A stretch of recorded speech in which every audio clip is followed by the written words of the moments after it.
السلام علیکم ورحمۃ اللہ وبرکاتہ۔ صفا اردو پرائمری اسکول طہورآباد واقعی روڈ وزیرآباد ناندیڑ کی جانب سے آن لائن تعلیمی پروگرام شروع کیا گیا ہے۔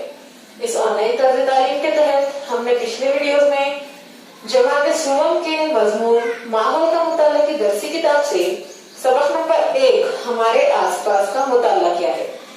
آج کے اس ویڈیو میں ہم سبق نمبر 1 ہمارے آس پاس کے مشقی سوالات پڑھیں گے۔ پیارے بچوں، ہمارا پہلا سوال ہے خالی جگہ پر کرو، جس میں پہلی خالی جگہ دی گئی ہے کسی نے اٹھا کر کہیں رکھا تبھی پتھر کی جگہ ڈیش ہو گئی۔ ہمارے ڈیش کا جواب ہے تبدیل۔ کسی نے اٹھا کر کہیں رکھا تبھی پتھر کی جگہ تبدیل ہو گئی۔ دوسری خالی جگہ ہے کپاس، اون اور ریشم سے ہم ڈیش بنتے ہیں۔ کپاس، اون اور ریشم سے ہم کپڑا بنتے ہیں۔ تیسری خالی جگہ ہے درختوں کے پتے ڈیش ہیں اور مٹی میں گر کر سڑ جاتے ہیں۔ خالی جگہ میں آئے گا گرتے۔ پیارے بچوں، اس کے بعد ہمارا سوال ہے سوالوں کے جواب لکھیے، جس میں پہلا سوال ہے انسان کو ماحول سے کون کون سی چیزیں ملتی ہیں؟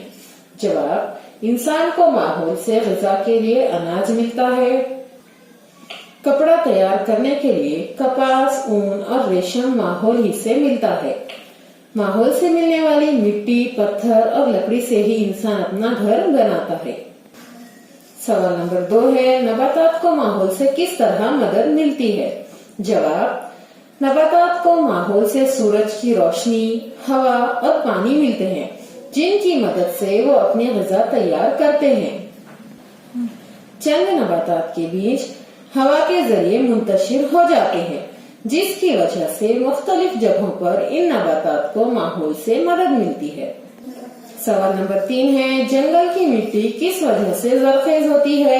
جواب: مردہ جانوروں کا بچا ہوا حصہ سڑتا ہے اور مٹی میں مل جاتا ہے۔ اسی طرح درختوں سے پتے جھڑ کر گرتے ہیں اور مٹی میں گر کر سڑ جاتے ہیں۔ ان وجوہات کی بنا پر مٹی زرخیز ہو جاتی ہے۔ اس کے بعد ہمیں سوال دیا گیا ہے نیچے دیے ہوئے جملے صحیح ہے یا غلط لکھیے۔ پہلا جملہ ہے چند نباتات کے بیج ہوا کی وجہ سے منتشر ہوتے ہیں۔ جواب: صحیح۔ دوسرا جملہ دیا گیا ہے نباتات غیر جاندار ہیں۔ نباتات غیر جاندار ہے کہ پیارے بچوں، ہم نے سبق میں پڑھے، ہمیں پتا ہے کہ نباتات جاندار ہیں، اس لیے ہم جواب میں کیا لکھیں گے؟ غلط۔